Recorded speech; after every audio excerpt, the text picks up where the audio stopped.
this is very, very odd and very strange, isn't it? And very much overdue. January 2022, and back where it all started with the same backdrop.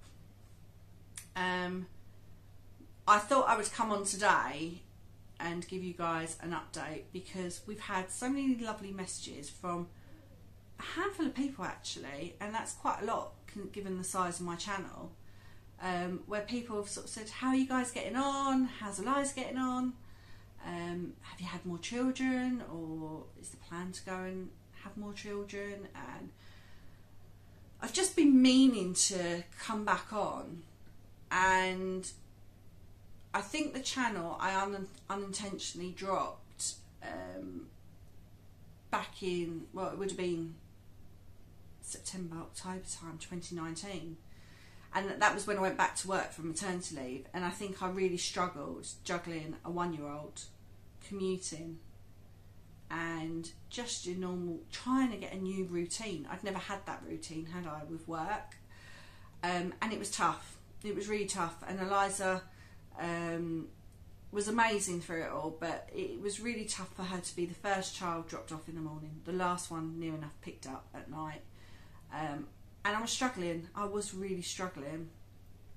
And then the pandemic hit in March 2020, and I guess it gave me a window of opportunity, as in I had more time on my hands, and I thought I could pick the channel back up because I really enjoy it.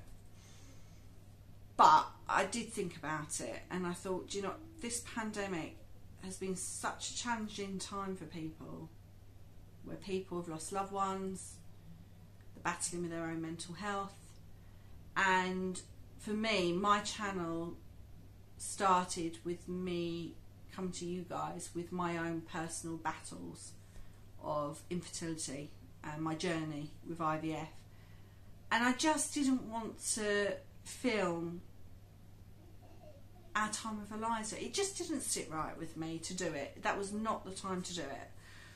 And her second birthday came on, and there is a video from her second birthday, so if you've not seen it, have a look back, because it's very cute, and Jake filmed it, and I put it on there because I do keep in touch with a few people that I'd met through this channel, and I just thought it was a nice way to show you all what a lovely second birthday she had, and particularly because in 2020, you know, there was barely anything any of us did all year, and it was one of those small windows where we managed to get out, and it was around her birthday, and it was just a really special day. My mum had bought the tickets for us as a Christmas present, and it just seemed to time in perfectly around Eliza's birthday by the time we managed to get out and go there for the day. And because of the restrictions, we near enough felt like we had the zoo to ourselves for the day, which I'm sure we'll never get that feeling ever again. So yeah, it'll be a memory to live on forever, and I just thought it was nice to share. At the time, I thought, because I loved Jake filming her and I enjoyed it on the day, I thought, yeah, I can pick this back up now. But again, because the pandemic has just taken over all our lives, you know, what was I going to film? And I just felt there was nothing to film. There was nothing really particularly going on. You know, we all were going through waves of emotions, and there was just no decent content to put out here. So but at Christmas, Christmas time this year, we've really got a handful of messages, which was lovely, and people wanting to know what's going on with us. And I thought, do you know what, I'm going to come on, I'm going to give you guys a quick update of what's going on, where we're at. I'll let Eliza pop on as well at the end, say hi to you guys, and yeah, just, you know, I love filming, I love meeting people, even if it's virtually. You know, I love hearing about your journeys, and you know, although I've not been active on filming on my channel, I have been messaging to and from a few people that have embarked on IVF journeys. Some people have had cervical stitch and have come across my channel through that. and it's just nice to know you've got that community around you. So where we're at, so as you can see, we're still at home. We are still here. 2022 we're hoping is a good year. Keep your fingers crossed for us. We're hoping to move. I think we've been here 8 years nearly, and I think we're getting to that point where we've just outgrown our home, and we've been very fortunate. We bought here, and we bought here just before we got married, and it's seen us through so many milestones, and it will be such a sad day when we see it go.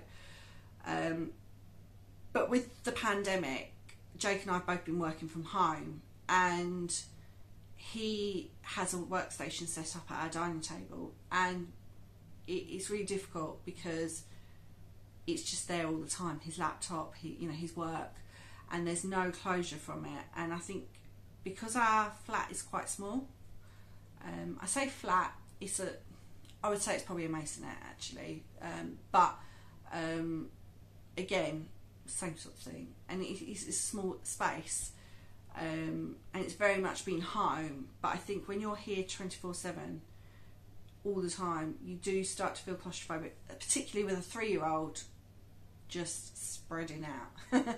So we've been working towards 2022, and we think it could be achievable this year, that we are in a position where we can get somewhere a little bit bigger. So if that is the case, then we will definitely let you guys know. I definitely want to bring you on that journey actually, because it would be something I would want to look back on, and with this being Eliza's first home, I'd want her to be able to look back on this as well. So we'll see where it goes with this channel, where it goes this year. And it's still the 3 of us, and hopefully one day we are still paying for our embryos to be stored in Kings, so they're still there, and I think they have another 5 years left on them before they would look to, as they pass their expiry date as such. So for me, I would love more children, and I look at baby pictures of Eliza and I feel like I have blinked and the time has flown past.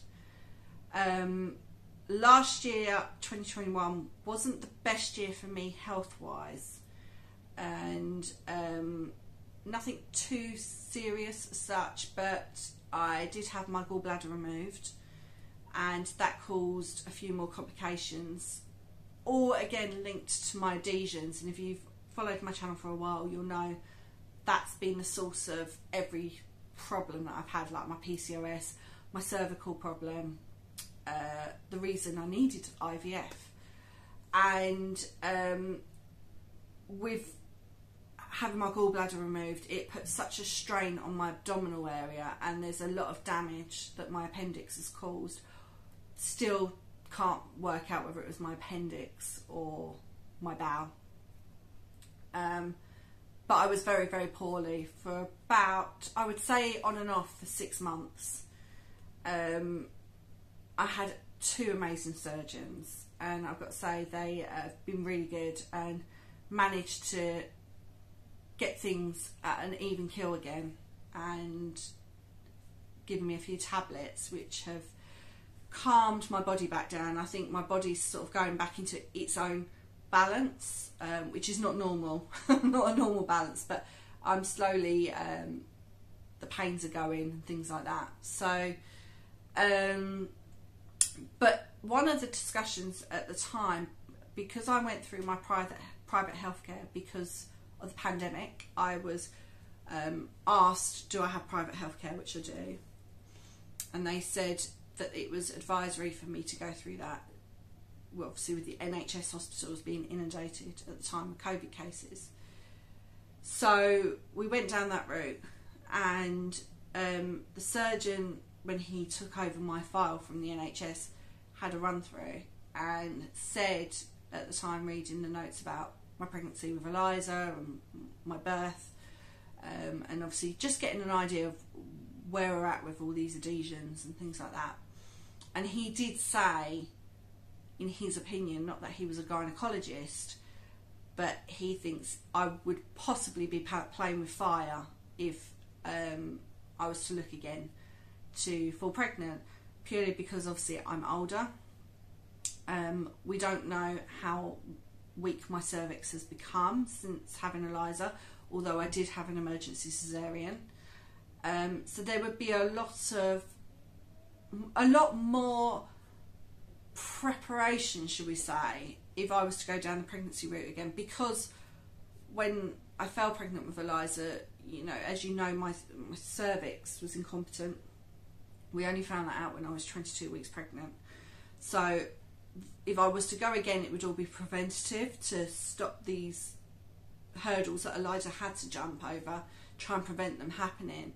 And he just wonders, particularly with how it ended up with my gallbladder being removed, should be a straightforward operation, and it wasn't. It made me really ill afterwards. He worries that it possibly would be too much for my body to take. So that was tough. That was really, really tough and heartbreaking for me. And I fully understand that my commitments are now here with Eliza. She's here, she's healthy, and that's the absolute main thing. And my main priority should be for me to maintain my health, so I am here as long as I can ever be for her. But I still get that urge, as other people do, and at the time it was very hard for me to hear. And Jake was really good, because he said to me, don't think about the embryos. We pay on a monthly basis, they're frozen, they can't be touched, they're ours. And because I felt I didn't want to be making that choice about what do I do with them. So he said, let's hold on, and you know, we'll think about it in a few years, and we're going for a second opinion with a gynaecologist. And I still have that real maternal pull, and Eliza's 3 now. And we were at the time where, about now, I would have originally, after having Eliza, thought I would be looking to do my next IVF cycle, possibly now. But now's not the time to do it, because, as I say, I need to move house. We do need the space. And I think because we could be possibly moving out of area, we need to be settled, and then maybe we'll look potentially to have treatment near where we to move to, or whether I choose to actually keep it in a London hospital and ask gynecologists, you know, to give me an opinion. So at the moment, we don't know. I would say the chances are it's more unlikely for me to have more children. Just going by, well, it was actually 2 surgeons had said, because the second one said it afterwards as well, that he personally, in his opinion, wouldn't go again. But then he can't, you know, say that outright. So yeah, it's tough. It's a tough one. And as I said, there's 2 medical people who have said, don't play with fire, you know, you've got a healthy child. And it's not even that possibly that I would be at risk. It could be, will my body be strong enough to carry another child? So I suppose maybe some of you can come forward on this video and let me know, have you had experiences of this? Have you had reviews? Like my friend spoke about, she had like a discussion with her hospital after her birth because it was traumatising. I've never been offered anything like that, and obviously I had an emergency cesarean, which wasn't enjoyable at all. I don't think emergency cesareans are enjoyable for anybody, but you know, is there something that I should be looking at, some avenues perhaps Jake and I could consider going forward? Because I definitely have that maternal pull, and who knows. But at the same time, saying that, this is probably where I'm becoming a bit irritating. I'm becoming more accepting to the idea of having just one child and thinking about the positives of having one child. Can you call it positives? Like I'll have more free funds to do more memories with her, and I'll always have that time for her. Yeah, do you see what I'm saying? I'm just like this. I'm just like this all the time. And if I'm being honest, I put it in a little box to the back of my mind because it broke my heart, to be honest, when I got told. And I don't think I've fully processed it because I haven't made my mind up what avenue we go down.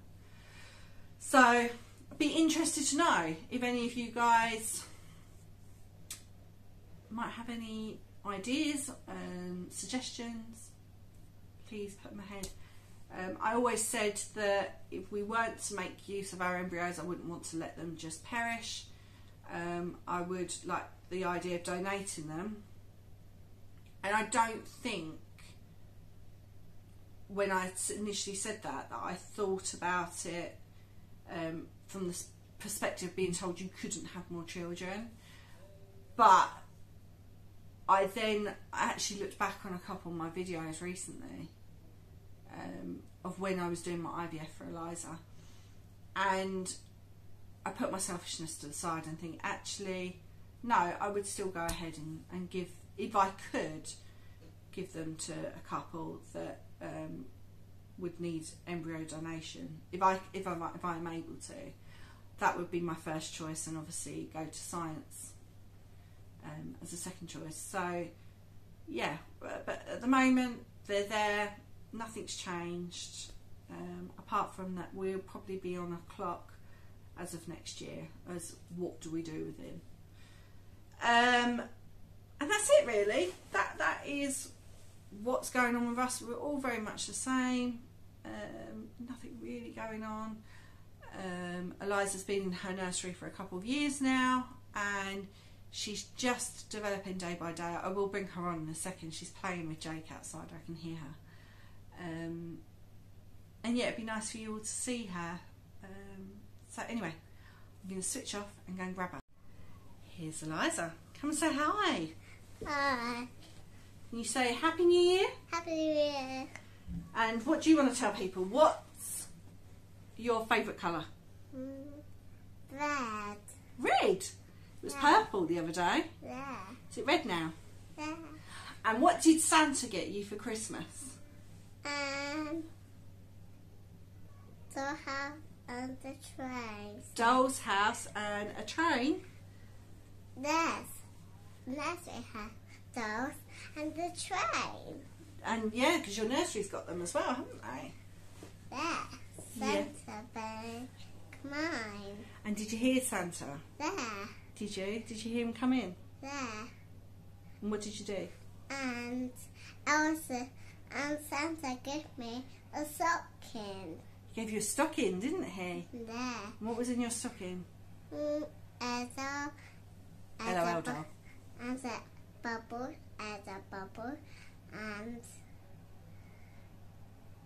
and the patrol.